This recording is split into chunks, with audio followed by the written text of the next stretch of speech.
Hey everybody, Real Estate Ninja here. Got a story, and it's not a new story, it's a few days old. It's about Redfin laying off a bunch of people. Before you hang up on that, I want to explain a couple of differences between now and what I went through in the 2005-2006 real estate crash, and that is exactly when it happened. Most people didn't realize it until 2008, which was really exciting because I learned for the first time that we have a long time to prepare and get ready for these crashes, right? Well, back then, we didn't have things like Zillow. We had Realtor.com, but we didn't have anything, these third-party apps that really got you immersed, priced homes like Zillow did with Zestimates, things like that. We didn't see as much manipulation when it came to that kind of stuff, right? We saw definitely manipulation in interest rate markets like LIBOR and things like that, but we did not see it with these third-party apps. And it's just been amazing to watch this. Not only the manipulation with home pricing, with Zestimates and other things, products like that, but also the idea that these companies would come in and buy up real estate and make it super easy for sellers, and then mark these properties up insane amounts and sell them to the end consumer directly. It just absolutely blows my mind. Well, now what we're seeing, and I'm going to read a little bit of the story and then we're going to talk a little bit more about it, is these companies now completely backing off. It started in, I want to say 2021 with Zillow completely shutting down its home purchasing business because it was imploding. The algorithm had gone crazy, and it was because pride comes before a fall, right? Comes before a fall. And that's exactly what happened. Pride ran into the Zestimate system, Zillow, and they were buying up homes, and the algo went wonky and didn't realize the changing environment with interest rates and all kinds of different things, and they had to close their business. Well, since then, we've seen many companies fall. Now, Redfin, and right here, I'm going to link the story below, it's entitled Redfin Online Real Estate Broker Lays Off 13% of its staff. It says the company also said it was shuttering Redfin Now, its home flipping service, as concerns grow about a slowdown in the housing market. And it really tells a tale of how here Zillow shut everything down over a year ago, right? But it still took a long time for other companies like Redfin to finally see the writing on the wall and to have a crash. So what is very important, first off, during a real estate collapse is to look at the big boys, but look at the ones that fall, the dominoes that fall first. And it means that it's going to eventually trickle out into the other companies as well, and that's what we're seeing now. It says the real estate brokerage Redfin said on Wednesday it's laying off 13% of its workforce, the company's latest move to cut costs amid a slowing housing market. And the facts are, there's going to be more layoffs. This 13% is not it. There is zero sales happening. The sales are so slow, it is insane. Home builders are freaking out. And you're really not going to see the mass freak out until they have to put out their quarterly earnings, this fourth quarter. Fourth quarter is going to show a lot. First quarter is going to be horrendous of 2023 because of fourth quarter of 2022. People are going to start to really panic in the beginning of this next year because they're going to see interest rates are not going to subside. Whatever you just experienced right now, the 10-year bond dipping because of this hope that inflation is slowing, it's not. It's actually going to get worse because food and fuel energy is going to explode, all right?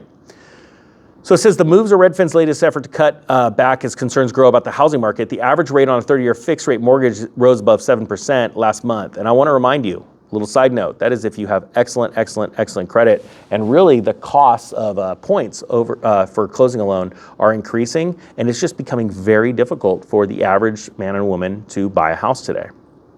It says last month, the highest since 2002, and high borrowing costs have already prompted a slowdown in home sales and construction. Existing home sales in September fell almost 24% from a year earlier, according to data from the National Association of Realtors. Inflation in the United States has accelerated to its fastest pace since 1982, squeezing the pockets of American consumers, and analysts and corporate executives are concerned about a recession. I want to also explain this is not a recession we're about to go through. We're going to go through a small depression. The Federal Reserve is trying to bring down interest rates bring down inflation by raising interest rates. All right. I have said this, and I will say it again. You're going to see mortgage rates in the double digits. I believe you're going to see over 20% at the peak of this cycle that we are in right now. And the reason why, it's not because the Federal Reserve is going to necessarily raise rates that high. It's because the bond market is collapsing, and people, individuals and corporations are going to demand more money, more rate of return for their money when they loan it to people for homes, okay? Especially that 10-year bond. What is happening is the Federal Reserve will not eventually be the buyer of last resort, and that is part of a plan. And so eventually, bondholders are going to go, why are we loaning money out for 10 years at X when inflation is X times 2?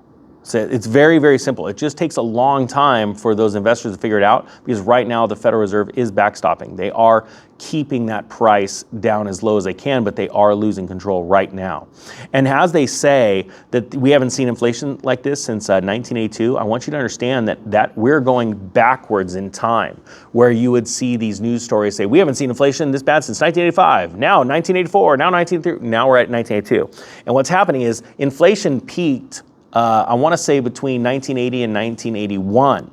And that's when Paul Volcker stepped in and had to spike rates. So we are still nowhere near the inflation that we were experiencing, the pain we were experiencing as a country in the late 70s, early 80s. Okay, so this is going to get much, much worse, and it's going to be driven by food and fuel. So how do you make money in the real estate market? All right, one thing is you're patient, and you have to get out of debt, and you have to get your credit score tight, because you're going to be able to buy homes for no money down. And you are going to need to walk in, even though you're not going to really need the cash in your bank account to buy the house, you'll be able to buy them zero down. You will have to show a bank that you are competent with money, being that you have a good solid credit score and you do have money in the bank, which I can tell you honestly, you will be one of the only people walking into a bank with that kind of scenario. And you're going to tell them, I don't want to put money down. I'll put down the minimum, 3%, if that's what you demand. But I'm going to take that house over and I'm going to run it properly as a proper rental. There are going to be so many opportunities here. It is going to be insane. And I'm going to walk you through these, because I sold all my homes in 2005, 2006. I panicked and said there was a real estate crash. Everyone said I was crazy. And who was the crazy one at the end? Still me. I know it sounds crazy, because I was out taking advantage of all this stuff, because then they said I was crazy because I was buying up stuff that was going to fall more. This couldn't be for this is a true story. And so I want to lead 1 million people to do it. All right, guys, with that being said, this is a new channel. Hit the subscribe button if you've never seen it. This is not the Economic Ninja channel.